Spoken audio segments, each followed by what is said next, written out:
कि वह हरिया और ठग यही निर्णय लेते हैं कि वह दोनों फिर से पंडित के घर चोरी करने जाएंगे। अब आगे की कहानी देखते हैं। फिर मन और हरिया पुलिस स्टेशन से उस पंडित के घर की तरफ चल पड़े। फिर रास्ते में हरिया डरते हुए ठग से बोला, भैया मन, मैं तुमसे फिर बोल रहा हूँ, अभी भी समय है, चलो अपने अपने घर निकल चलते हैं।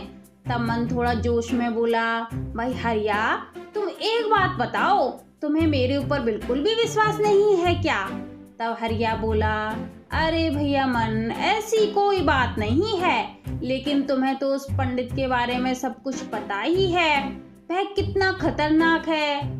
फिर थोड़ी ही देर में वह मन और हरिया पंडित के घर पहुंच गए। फिर हरिया और ठग दोनों ही पंडित के घर में अंदर घुस गए और पंडित को देखने लगे कि कहीं पंडित घर में तो नहीं है।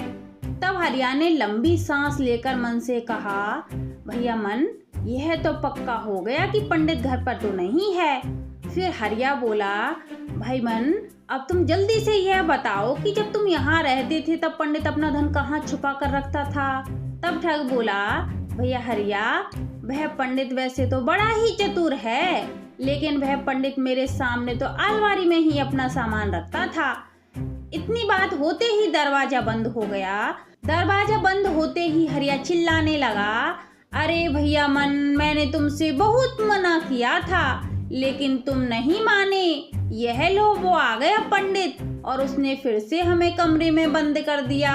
फिर मन भी मन में सोचने लगा कि अब की बार तो बहुत बुरे फंस गए, इस बार तो मैंने कोई तैयारी भी नहीं की है।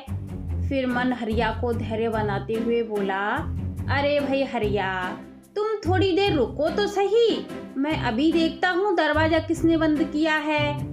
तब हरिया रोते हुए बोला, अरे भैया मन, अब तुम रहने दो, देख कर क्या करोगे, पंडित के अलावा और कौन होगा, अब बस तुम सुताई के लिए तैयार हो जाओ। फिर मन धीरे धीरे दरवाजे के पास पहुंच गया और फिर मन ने दरवाजा खोल कर देखा तो बाहर कोई नहीं था। तब मन ने लंबी सांस लेते हुए बोला, अरे भैया हरिया, बाहर कोई भी नहीं है, यह गेट तो हवा से बंद हुआ था। तब हरिया बोला, भैया मन, थोड़ा ढंग से चेक करो। तब मन मुस्कुराते हुए बोला, भैया हरिया, बोला ना कोई नहीं है। फिर मन वापस घर के अंदर आ गया और धन को ढूंढने लगे। तब काफी देर बाद मन को एक पोटली दिखाई दी। तब मन खुश होकर बोला, भाई हरिया, वह देखो, धन मिल गया। तब हरिया बोला, भाई मन, अब यह धन लेकर फटाफट से यहाँ से खिसक लो, नहीं तो वह पंडित आ जाएगा। तब मन बोला, हाँ भाई हरिया, चलो चलते हैं। फिर जैसे ही हरिया और मन घर से चलने लगे तब मन को छींके पर एक मटकी लटकी हुई दिखाई दी।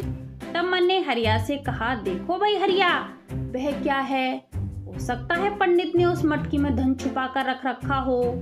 तब हरिया डरते हुए बोला, अरे भैया मन, अब तुम रहने दो ना, हमें धन तो मिल ही गया है, इतना ही काफी है। तब मन बोला, अरे भाई हरिया, तुम थोड़ी देर रुको तो सही। फिर मन ने डंडे से वह मटकी फोड़ दी। उसमें तो शहद भरा हुआ था और वह शहद हरिया और मन के ऊपर गिर गया।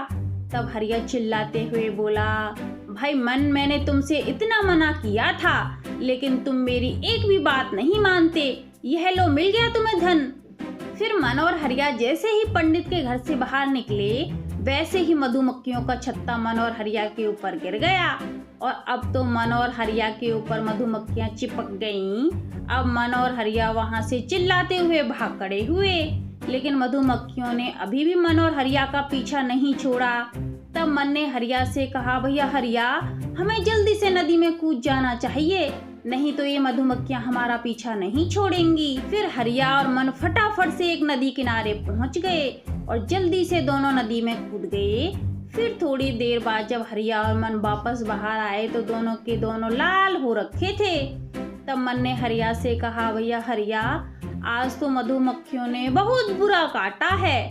तब हरिया गुस्से से बोला, भाई मन, मुझे तो पहले ही पता था कि हम पंडित के घर जा रहे हैं और वहां से सही सलामत वापस आना नामुमकिन है, लेकिन तुम मेरी एक भी बात नहीं मानते। फिर मन ने जब अपने खाली हाथ देखे तो मन ने हरिया से चौंक कर कहा, भाई हरिया, वह धन की पोटली कहाँ गई?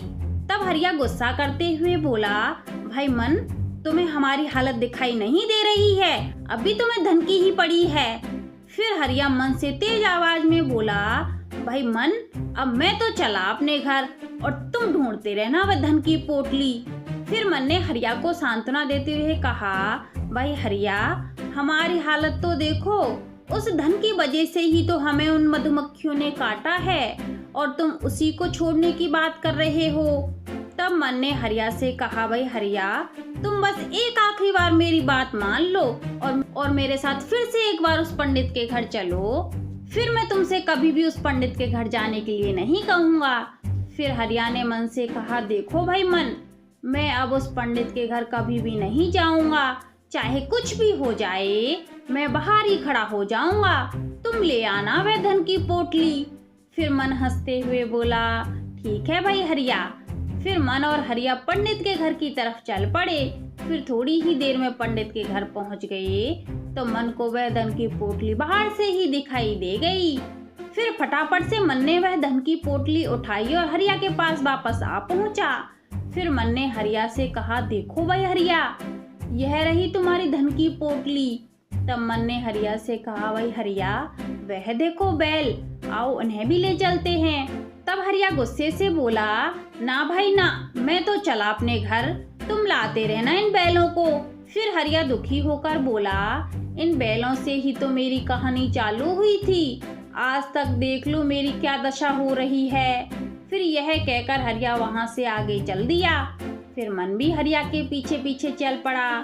इतने में ही वह पंडित आ गया और मन और हरिया को देखकर मुस्कुराकर बोला, भाई यह दोनों कभी भी नहीं सुधरेंगे और आज तो ये दोनों बड़े ही खुश होते हुए जा रहे हैं, आगे चलकर इनकी खुशी का भगवान जाने क्या होगा।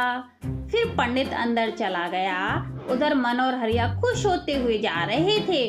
तब मन मुस्कुराकर हरिया से बोला, भाई हरिया, आखिरकार आज हम पंडित का धन चुरा ही लाए।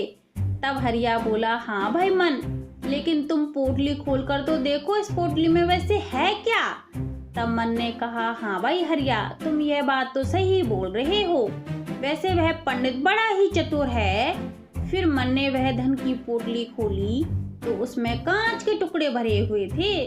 कांच के टुकड़ों को देखकर मन के पैरों तले जमीन खिसक गई और वह पोटली मन के हाथों से नीचे गिर गई। पोटली को नीचे गिरता देख हरिया मन से बोला, भैया मन, क्या हुआ? ऐसा क्या था उस पोटली में जो तुमने नीचे गिरा दी? फिर मन दुखी होकर बोला, भाई हरिया, यह पंडित कभी भी हमारे हाथ नहीं आने वाला, इस पोटली में कोई भी धनवन नहीं है, इसमें तो कांच के टुकड़े भरे हुए हैं। फिर हरिया उदास होकर बोला, भैया मन, उन मधुमक्खियों ने इतनी बुरी तरह काटा था भैया, और आज फिर से हमारे हाथ कुछ भी नहीं लगा। उधर वह पंडित खुश होता हुआ अपने आप ही बड़बड़ा रहा था कि इन चोरों ने क्या सोचा था कि पंडित को कुछ भी पता नहीं चलेगा। वह तो अच्छा हुआ उस दिन मैं पुलिस स्टेशन में चला गया और उनकी सारी हकीकत मेरे सामने आ गई। ये पुलिस वाला भी इनका साथी था और मैंने सारी बातें सुन ली थी और यहाँ आकर सारी तैयारी मैंने पहले ही कर दी थी, नहीं तो आज यह ठग और चोर बाजी मार जाते। लेकिन कहते हैं ना, जो भी कुछ होता है अच्छे के लिए ही होता है। फिर पंडित सोचने लगा, आज तो मैंने मधुमक्खियों से अच्छी खासी खातिरदारी करवा दी इन दोनों की, आज के बाद कभी भी इधर आने की नहीं सोचेंगे। फिर उधर मन और हरिया दुखी होकर रास्ते में जा रहे थे। तभी हरिया ने कहा, भैया मन, अब क्या इरादा है तुम्हारा? तब मन दुखी होकर बोला, अरे भैया हरिया, अब तुम्हें क्या बताऊं, आज तो मुझसे एक कदम भी नहीं चला जा रहा, अब तो मैं बस जल्दी से घर पहुंच जाऊं।